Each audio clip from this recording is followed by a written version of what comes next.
예, 안녕하십니까. 원광대학교 한중관계연구원의 최종길입니다. 오늘은 저희들 영상으로 찾아가는 NEAD라는 큰 제목 하에 인문주간을 맞이해서 이런 특강이라고 그럴까요? 강연을 하나 담당하게 됐습니다. 제가 담당한 강의는 모노노케 히메를 통해 본 갈등, 재난, 그리고 희망이라는 주제로 할까 합니다. 좀 이런 주제를 선택한 이유랄까 배경은 사실 최근에 한국뿐만 아니고 전 세계적인 상황이 재난 또는 갈등 그리고 그 속에서도 뭔가 희망을 끊임없이 찾아가고 있는 그런 우리들의 삶의 모습 이런 것들을 조금 반추해 볼 수 있는 그런 주제로 특강을 할까 생각을 했습니다. 그래서 이런 주제와 내용에 조금 잘 어울리는 것 중에 하나, 그러면서도 우리들에게 조금 친숙한 그런 소재가 무엇이 있을까라고 찾다가 모노노케 히메라는 작품을 선택을 하게 됐습니다. 목차는 오늘 강연하는 목차는 주로 보시듯이 이렇게 진행을 할까 합니다. 그래서 우선 이 작품을 시작하기 전에 미야자키 하야오라고 하는 감독을 조금 이야기하고 그 다음에 구체적으로 어떤 내용을 시작할지 뭐 이런 것들을 좀 이야기하고 싶습니다. 우선 대체로 이 영화에 대해서는 혹시라도 인터넷이나 이런 것들을 찾아보면은 어떤 영화평이 가장 많으냐 하면은 자연 파괴, 환경 문제에 대한 경고 이런 것들을 알리는 그런 작품이다라는 설명이 되게 많이 있습니다. 특히 한국뿐만 아니고 전 세계적으로 이런 주제로 이 모노노케 히메라고 하는 작품을 소개해 놓은 게 되게 많은데, 물론 그런 주제가 되게 큰 테마인 것은 분명한 사실입니다. 근데 또 한 가지 되게 또 재밌는 게 뭐냐 하면은 일본에 대해서 잘 아시는 분은 조금 아시겠지만 전혀 모르시는 분은 조금 생소할 수도 있는데, 정근대 시대에 뭐 한중일을 비롯해서 뭐 유럽도 그렇고 정근대 시대에 보면은 신분제 사회고, 이 신분제 사회의 천민 집단이 어디에 모든 지역에서나 다 존재했었는데 일본에서도 이 천민들이 존재했었습니다. 그래서 일본의 천민에 대해서 좀 주목하면서 일본 사회 문화에 아주 바탕이 흐르고 있는 이런 내용에 대해서 포인트를 잡고 영화를 설명하는 그런 시각도 있습니다. 근데 오늘의 발표에서는 전자에 대한 이야기, 즉 자연 파괴나 환경 문제에 대한 이야기를 조금 해보고자 합니다. 근데 대체적으로 그냥 좀 하기 쉬운 이야기로 환경 문제, 파괴 뭐 이런 것들만 이야기하기보다는 어쩔 수 없는 어떤 갈등 구조, 그 다음에 이렇게 하기도 힘들고 저렇게 하기도 힘든 그런 문제에 대해서 조금 생각하는 그런 기회가 되었으면 하는 바람을 가지고 있습니다. 예를 들면은 아주 구체적인 현실, 정말 있는 그대로의 현실과 그렇게 되어 마땅하다고 하는 당연의 세계, 그 사이에 존재하는 여러 가지 모순들이 되게 많습니다. 예를 들면은 부모님이 되게 지금 위급하고 큰 수술을 받아야 되고 하는데 자식 된 도리로서 마땅히 뭔가를 해야 되고 수술비도 준비해야 되고 이렇게 해야 마땅하다고 생각하지만, 그럼에도 불구하고 구체적인 내 생활, 내 삶에서는 굉장히 많은 수술비를 부담하기 힘든 그런 거죠. 모순 구조가 있잖아요. 그죠? 어디에나 다 존재하는 겁니다. 그래서 이게 어느 쪽이 옳다 그르다라고 이야기할 수 없는 그런 구조가 모든 것에 다 존재하고 있을 수 있습니다. 그래서 나는 당연히 그렇게밖에 할 수 없는 상황에서 나의 행동을 했지만 내 행동이 또 다른 상대방에게는 뭔가 부당한 것으로 느껴지고 화가 나게 하는 것이고, 그렇게 되는 모습들. 마치 시소 같은 거죠. 그죠? 한쪽이 올라가면 다른 한쪽이 내려가게 되고, 또 다른 한쪽이 내려갔던 쪽이 올라가게 되면 올라갔던 쪽이 내려가게 되고 하는 그런 상황은 어디에나 존재하는 상황입니다. 그래서 이런 상극, 서로가 극과 극으로 대치할 수밖에 없는 이러한 상극들이 사실은 갈등을 유발하는 요소인 거죠. 근데 그 갈등은 정말 서로가 미워서 부딪히고 싸워서 그 갈등이 생기는 게 아니고, 나는 나로서 당연히 해야 하는 상황들이 결국은 갈등의 구조가 되는 그런 것들이 사실은 사회적 재난, 갈등의 어떤 시작점이 되는 거죠. 그래서 이러한 그 시작점들을 우리는 어떻게 이해할 건지 라고 하는 것들 좀 고민하고 생각해 보는 게 오늘 강의의 중요한 포인트라고 생각이 듭니다. 그래서 이런 사회적 재난, 갈등의 문제를 어떻게 하면 중재할 수 있을지 이런 것들을 조금 생각해 보는 게 그게 인문학적인 키워드가 아닌가라는 생각과 고민들을 여러분들하고 좀 같이 하고 싶습니다. 그래서 이게 오늘 강의의 어떤 중요한 포인트 목적이고요.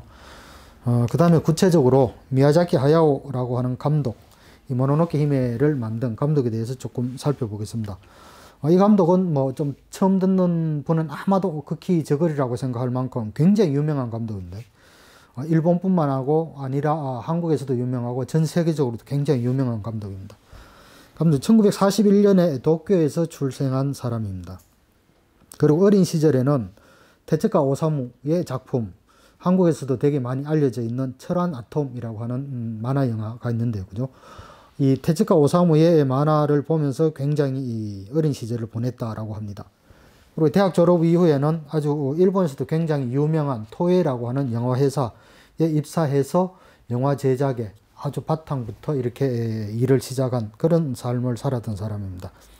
그다음에 1984년에는 자기 자신의 스튜디오 지브리오라고 하는 곳을 설립해서 단독으로 이제 활동하게 되는 그런 쭉 과정을 거쳤습니다. 그래서 좀 전에 이 사람이 이제 1941년생이다라는 이야기를 했는데 이게 왜 중요하냐라는 것들을 잠깐 말씀드리겠습니다. 사실 일본에서는 세대를 이야기할 때는 크게 이제 전전세대, 전중세대, 전후세대 이렇게 구분해서 말하는 경우가 있는데 이 전쟁이라고 하는 거는 크게 보면은 31년 만주사변부터 45년까지 또 좁게 보면은 37년 중일전쟁부터 45년까지 이렇게 나누어서 많이 봅니다. 그래서 이제 그 전후 세대라고 하면은 주로 어떤 사람을 이야기하느냐 하면은 이 사람의 자기 가치관이 형성되던 중고등학교 또는 대학 시절을 이 시기에 어디쯤에서 보냈느냐에 따라서 나누고 있습니다. 예를 들어서 전전세대 그러면은 중고등학교 대학 시절이 30년대에 지내갔던 사람들, 그 다음에 미야자키 하야오처럼 전후 세대 그러면은 전후에 중고등학교 대학교를 지낸 사람들을 이야기하죠. 그래서 일본의 1950년대나 60년대는 어떤 시대냐 하면은 마치 한국의 1980년대, 90년대와 같은 사회운동이 굉장히 이렇게 전국적으로 퍼졌던 시기입니다.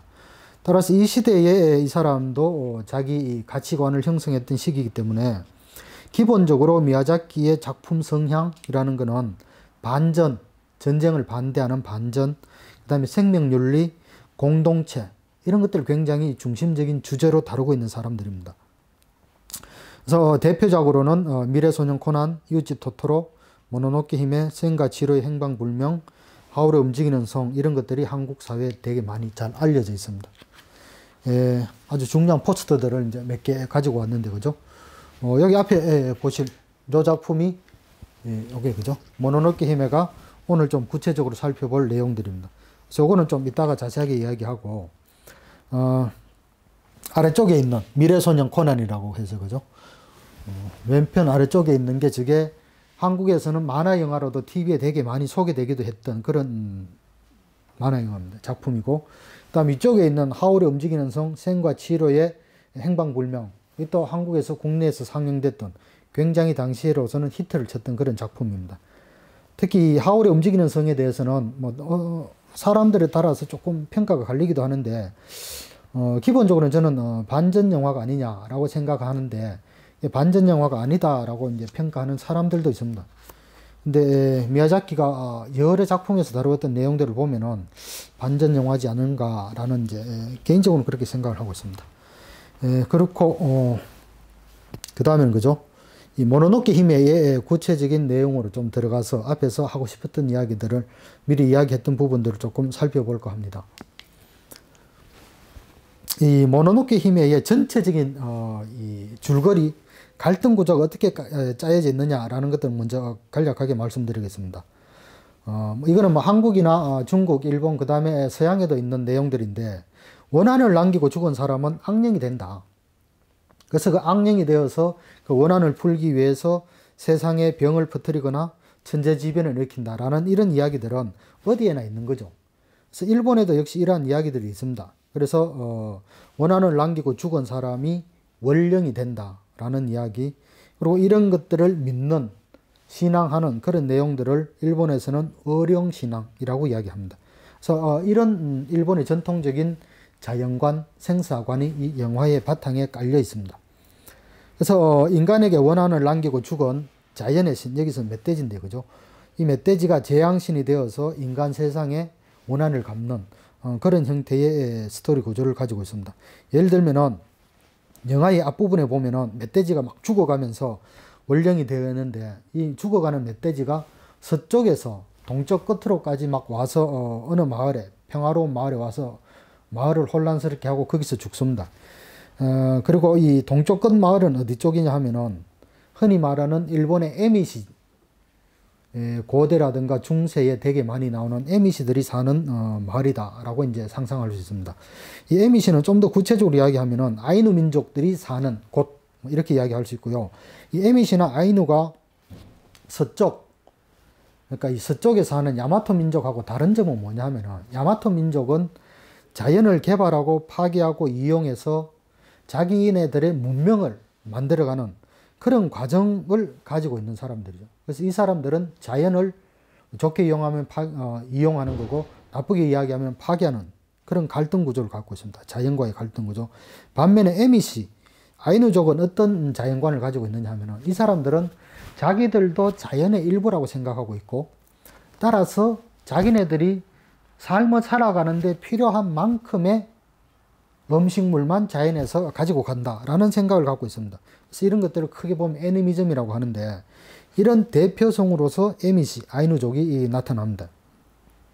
이 사람들은 어떤 거냐 하면은, 본인 스스로가 자연의 일부라고 생각하니까 서쪽에서 일어나고 있는 자연과 인간의 갈등을 중재할 수 있는 존재로서 설정되고 있는 게 아니냐라는 생각을 합니다. 그게 이 작품에 나오는 남자 주인공, 아시타가라고 하는 남자 주인공이 대표적인 인물이다라고 생각할 수 있습니다. 그래서 이런 갈등 구조들을 바탕에 깔고 있는 그런 스토리 전개를 가지고 있습니다. 그래서 이제 전체적으로 또 다시 보면은, 크게 보면은 인간 사회를 어떻게 묘사하고 있느냐와 한 가지, 그 다음에 자연계를 어떻게 묘사하고 있느냐가 이제 나타날 수 있는데, 인간 사회에는 그죠, 주로 이제 제철소, 제철소 뒤쪽에 이제 그림을 보시면은 제철소가 어떤 곳인지 좀 보실 수 있을 텐데, 제철소에는 에봇이라고 하는 뭐라 그럴까요, 지도자가 있고, 이 사람들을 중심으로 해서 제철소에서 삶을 살아가고 있는 사람들이 있습니다. 이 사람들은 제철소가 자기 삶의 원천인 거죠. 그리고 이 제철소에서 나오는 여러 가지 철을 노리고 있는 지방 무사들이 또 나타납니다. 이 둘과의 갈등 관계도 있습니다. 왜 이 철이 중요하냐 하면은, 철이라고 하는 거는 농업 생산력을 높일 수 있는 도구이기도 하고, 전쟁이 났을 때 상대방을 제압할 수 있는 강력한 무기이기도 합니다. 그래서 무사들에게 있어서는 철이 굉장히 중요한 요소다. 그래서 철을 생산하는 제철소는 그죠, 무사들이 자기네들의 지배 영역 내에 넣어둬야 하는 그런 곳이도 인식하게 된다. 그 다음에 또 어떤 사람들이 나오냐 하면은, 치코보라고 하는 중이 나옵니다. 땡중이 나오는데, 이 사람은 모습은 중의 모습을 하고 있지만 천황의 비밀 명령을 받아서 불로 불사의 신이라고 하는 사슴신의 목을 노려서 목을 노리는 그런 사람들로 나타납니다.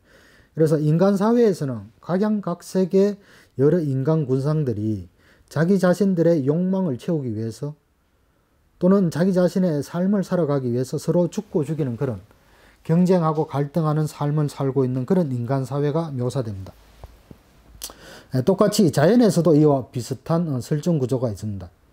자연에서는 이 덜개족, 덜개족은 원숭이족과 되게 갈등 관계가 나타나는데, 뭘 두고 막 첨예하게 대립하느냐 하면은, 산이라고 하는 여자 주인공이 나옵니다.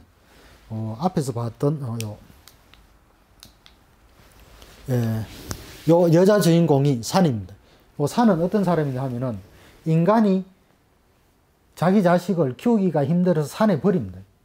산에 버렸는데 이 버려진 요 인간을 요 늑대가 키운 그런 흔히 말하는 늑대 소녀 그런 모습을 가진 사람입니다. 그래서 이 산이라고 하는 사람도 어떻게 보면은 자연과 인간의 중재자로서 설정되고 있는 그런 인물이 아니냐라는 생각도 하는데 어쨌든 이 산을 둘러싸고 그죠? 원숭이 조금 버려라 라고 이야기하고 덜개족은 아니다. 그건 내 자식이다. 이렇게 이야기하는 갈등 구조가 있습니다. 그 다음에 덜개족과 멧돼지 집단들 사이에서도 그렇게 사이가 썩 좋지 않은 그런 갈등들이 이렇게 나타나고 있습니다. 그리고 이런 갈등들은 단순하게 뭐라고 그럴까요? 우리와 적대적인 관계 또는 갈등 관계에 있는 상대방을 에 대한 어떤 분노, 폭력성 이런 것만 있는 게 아니고 우리들 내부에서도 마치 동일한 것 같지만 동일하지 않고 서로 다른 그런 갈등 구조가 되게 많이 가지고 있다. 그래서 내부 또는 외부 서로 간의 그런 갈등 구조가 항상 존재하고 있는 게 그게 세상이다라는 이야기를 하고 있습니다. 이런 것들을 조금 도식화시키면은 이 그림처럼 이야기할 수 있습니다. 그죠? 그림에서 보듯이 인간 세계와 자연 세계를 크게 둘로 나눌 수 있고요. 인간 세계와 자연 세계의 상층부에 있는 존재, 그 다음에 하층부에 있는 존재 이렇게 나눌 수 있습니다. 하층부에 있는 존재, 인간 세계의 하층부는 제철소에 있는 사람들이고요. 그 다음에 자연 세계의 하층부에 있는 사람은 원시림을 배경으로 해서 들개들과 멧돼지들이 살아가는 그런 환경입니다. 이 원시림과 제철소는 뭐를 의미하느냐 하면은 삶의 장소 또는 생명의 원천 이런 것입니다. 그래서 뭔가 시작하는 근본이고 시작점 이런 것들을 이야기하고 있고요. 그 다음에 자연계와 인간계의 최상층에 있는 사슴신과 권력자. 이 사람은 불로불사의 존재들인 거죠. 삶과 죽음을 관장하는 그런 불로불사의 존재들인데 이 인간 세계에서 권력자와 일상적인 삶을 영위하고 있는 보통들의 사람 사이에는 여러 가지 정치적이고 경제적인 대립관계가 있고 그 다음에 이 작품 속에서 사슴신과 들개, 멧돼지들과의 사이에는 서로 간의 불신과 반간이 존재하는 이런 형태로 갈등 구조가 설정되어 있습니다. 그래서 이것들이 구체적으로 어떻게 나타나고 있는지 이제 조금 자세하게 보시면은 이런 갈등에 따라서 어떠한 재난과 다툼들이 일어나고 있느냐라고 하는 것들을 쭉 보여줄 수 있습니다. 그래서 이런 구조들은 아래의 그림을 보면서 이제 같이 좀 이야기할 수 있습니다. 먼저 권력자와 제철소, 그러니까 인간 세계에서 권력자, 상층에 있는 권력자와 하층에서 자기 자신의 일상적인 삶을 살아가는 권력자 사이에 어떤 갈등, 그리고 그 갈등에 따른 재난이 어떻게 발생하느냐라는 이야기입니다. 그죠? 여기에는 에미시와 야마토 조정의 싸움, 일본사에 대해 조금 아시는 분들은 알겠지만 서쪽에서 시작해서 동쪽으로 쭉 넘어오는 일본의 고대 국가, 이 사람들은 동쪽으로 지역을 정벌해 가면서 거기에 살고 있던 이민족이라고 불리는 소위 야마토 민족이 아닌 이민족을 북쪽으로 동쪽 끝으로 밀어내는 그런 역사를 가지고 있습니다. 그런 싸움을 형상화하고 있는 게 한 가지. 그 다음에 사무라이와 농민들의 싸움, 사무라이 서로 간의 싸움 이런 것들이 나타나고 있습니다. 예를 들면 여기죠. 여기 사무라이와 농민들의 싸움 또는 사무라이 자신들의 싸움 이런 것들을 묘사하고 있습니다. 그 다음에 다음에 있는 여기 그죠? 요 사람이 지코보라고 하는 중입니다. 그 다음에 지코보의 부하들로 천황의 명을 받고 사슴신의 목을 노리는 그런 사람들입니다. 그 다음에 여기는 지방 무사들이 제철소를 습격해서 제철소에 있는 철들을 빼내가는 그죠? 그런 장면들입니다. 그래서 그다음에 이 장면은 인간과 자연이 서로 간에 전쟁을 하기 일촉즉발의 그런 상황들을 묘사하고 있는 그런 내용들입니다. 그래서 이런 것들을 보면은 권력자, 인간 세계에서 권력자와 제철소, 권력자와 보통 사람들의 사이에서 발생하는 많은 갈등 구조 이런 것들을 묘사하고 있습니다. 그래서 에미시와 야마토 조정의 싸움, 그 다음에 사무라이와 농민, 사무라이 서로 간의 싸움, 그리고 이 사람들은 아주 중요한 철을 두고 둘러싼 여러 가지 싸움들 이런 것들이 있습니다. 그 다음에 제철소하고 들개 자연과의 싸움에서는 제철소에 있는 사람들은 자기 자신의 삶을 영위하기 위해서 끊임없이 철을 생산하는 거죠. 철을 생산하기 위해서 필요한 것은 철광석을 넣게 하니까 나무가 굉장히 많이 필요하죠. 나무를 떼어야 하니까. 그래서 산림을 벌채하게 되는 거고, 그 다음에 이 철광석을 흙이 묻은 그 상태로 녹일 수는 없으니까 막 씻어내면 돼요. 씻어내는데 굉장히 많은 물이 필요하고 이 물이 더럽혀지는 거죠. 더럽혀진 물이 아래로 내려가면은 농사 짓는데도 좋지 않은 영향을 미치는 거고. 그래서 이러한 그 철을 생산하기 위해서 인간이 노력하고 그게 인간의 번영으로 이끄는 게 곧 자연의 파괴고 자연에 사는 짐승들에게 있어서는 재앙으로 다가오는 이런 갈등 구조입니다. 그래서 자연과 인간이 서로 싸우게 되는 그런 형태입니다. 그리고 최종적으로는 이런 원시림과 제철소는 궁극적으로 이제 파괴되는 그런 구조를 가지고 있습니다. 그 다음에 또 다른 이제 갈등 구조를 하나 보겠습니다. 여기는 자연 상태, 자연 세계에서 사슴신과 덜개가족 또는 멧돼지족의 갈등이 어떻게 되어 있는지, 그 다음에 사슴신과 최고 권력자 사이의 갈등 구조는 어떻게 되어 있는지 이런 것들을 잠깐 보겠습니다. 이 덜개가족과 멧돼지족의 서로 간의 어떤 뭐라 그럴까요? 사슴신에 대한 거부감이 굉장히 강하게 나타납니다. 여기에서는 예를 들면 사슴신은 절대 신으로서 삶과 죽음을 서로 관장하는 신이기 때문에, 그리고 자연계의 삶과 죽음만을 관장하는 게 아니고 인간의 삶과 죽음도 관장하는 것으로 나옵니다. 예를 들면은 중간쯤에 보면은 남자 주인공인 아시카가가 총을 맞고 그죠? 쓰러지는데 이걸 산이 원시림에 데려가서 호숫가에 눕혀 놓습니다. 그러면은 사슴신이 나타나서 이렇게 보고 얘는 살려야 되겠구나 해서 살리는 장면이 나타납니다. 그런 걸 보면은 사슴신은 인간계의 삶과 죽음까지도 관장하는 그런 것으로 묘사되고 있습니다. 그 다음에 죽음을 관장하는 그런 것도 묘사되고 있는데 이 앞에 있는 첫 장면이 죽음을 묘사하는 겁니다. 멧돼지 신이 인간들과 싸우면서 거의 죽음 직전에 이릅니다. 죽음 직전에 이르면서 이렇게 머리에 피가 나는 이런 장면처럼 보이는 게 이게 인간에 대한 원한을 가지고 싸우다가 싸움에 패해서 죽기 직전의 상태가 되고, 그 죽음 직전에서 자기가 혹시라도 그냥 잘 죽는 게 아니고 원한을 품은 원령으로 바뀌는, 악귀로 바뀌는 게 아니냐라는 그런 두려움에 떨고 있습니다. 이 두려움에 떨고 있는 이 상황에서 사슴신이 나와서 이 멧돼지의 호흡을 쭉 빨아당깁니다. 그러면 원령이 되지 않고 그냥 편안한 죽음을 맞이하는 그런 멧돼지가 되는데, 이처럼 사슴신은 생과 사를 총괄하는 그런 존재로 묘사되고 있고, 더더군다나 인간 세계의 삶과 죽음까지 관장하기 때문에 이 사람이 마음대로 자연의 입장에만 서서 활동하지 못하는 그런 한계들을 나타내기도 합니다.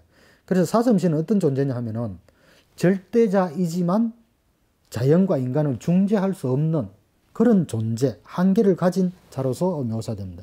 그러니까 갈등이 계속해서 나타나는 거죠. 그죠? 그리고 이런 것들을 중재할 수 없기 때문에 결국은 목이 베이는데, 목이 베이는 장면이 나오죠. 그죠?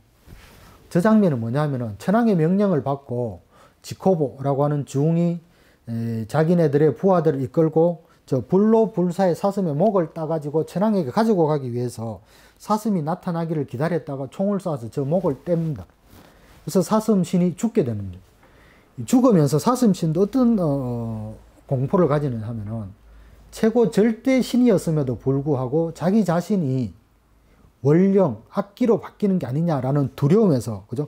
굉장히 막 무서워하고, 그리고 그 무서워하는 것들이 자연계와 인간계 전부를 파괴하려고 하는 그런 모습으로 나타나기도 합니다.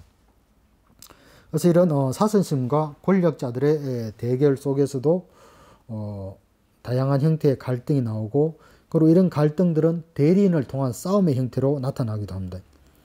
그래서 자기 자신이 절대신이었던 사슴신이 재앙신으로 변하는 것에 대한 두려움, 공포 이런 것들 때문에 결국은 이렇게 제철소를 파괴하는 형태로 나타납니다. 제철소도 파괴되고 자연도 파괴하는 이런 형태가 됩니다. 그래서 이런 갈등 구조가 끊임없이 나타나는 거죠. 그래서 앞에서 본 것과 이 지금 이렇게 갈등에 따른 재난과 다툼이라는 내용들을 보면은 사실은 나는 당연한 것으로 생각하고 또 그렇게 할 수밖에 없기 때문에 나의 생활을 영위하기 위해서 그렇게 했는데 그게 상대방은 왜 저 사람은 또는 저희들은 저렇게 하지? 라고 하는 그런 갈등과 불만들을 계속 끊임없이 가지는 거죠. 그래서 이거는 어느 한쪽이 옳고 그러다라고 하는 것으로 보기에는 힘들고 어느 쪽도 다 그렇게 하는 이유가 있는 건데 그게 어쩔 수 없이 갈등을 불러일으키는 구조인 거죠. 이렇게 하면서 이제 이 작품은, 이 영화는 마지막 장면으로 합니다. 마지막 장면에는 결국은 자연과 제철소가 모두가 파괴가 됩니다. 이게 파괴된다고 하는 것은 어떤 의미냐면은 갈등 구조가 없어지는 것, 파괴되는 것이고요. 그 다음에 대립 구조가 없어지는 이런 것들을 이야기합니다. 그럼에도 불구하고 여전히 생명의 근원, 무엇인가의 시초, 시발점인 자연과 인간은 여전히 거기에서 살아 있습니다. 물론 이전과 동일한 것으로서 자연은 아니고 인간도 아닙니다. 이전과 뭔가 바뀐 것으로 묘사되어 나타납니다. 그리고 자연과 인간, 인간과 인간 서로 간에는 공생을 인식하게 됩니다. 특히 아주 뭐라 그럴까, 이 모노노케 히메를 설명하는 되게 중요한 장면으로 마지막 장면에서 남자 주인공인 아시카가가 토모니 이키로라고 하는 발언을 하는데, 그죠? 한국말로 하면은 더불어 같이 살아갑시다 이런 말을 하는데, 그래서 이 대사로 자연과 인간, 인간과 인간은 공생할 수밖에 없다라는 뉘앙스를 던집니다. 그럼에도 불구하고 이 사람들은 같은 공간에서 사느냐 하면 그렇진 않고, 여자 주인공 산이 있었죠, 그죠? 산과 아시카가는 각자의 세계로, 원래 자기가 존재했던 각자의 세계로 돌아가서 새롭게 출발하자라는 것들을 맹세를 합니다. 이렇게 해서 이 작품은 나름대로의 희망의 메시지를 주고는 있지만 그럼에도 불구하고 여전히 좀 풀 수 없는 문제, 또는 이 영화를 본 독자들에게 뭐라 그럴까요? 스스로 좀 생각해 봐야 하는 문제로서 남겨진 것, 던져진 건 뭐냐 하면은 도대체 이 상극을, 서로 간의 모순을 중재할 수 있는 존재 또는 상황, 조건은 무엇인지에 대한 거는 별로 없습니다. 물론 이거는 남아있는 우리가 만들어 가야 되는 과제이기도 한데, 그죠? 어쨌든 상극을 중재하는 존재 또는 그런 조건, 상황은 무엇인지, 그 다음에 더불어 살아가자라고 했는데 그 더불어 살아가는 공생의 구체적인 모습은 무엇인지, 그 다음에 공생을 하기 위한 공간은 무언가, 이런 것들이 잘 보이지 않습니다. 그 다음에 새로운 세계의 구체적인 모습, 이건 과거에 갈등이 가득 찼던 그 세계와 어떻게 다를 수 있을지, 이런 것에 대한 답도 없습니다.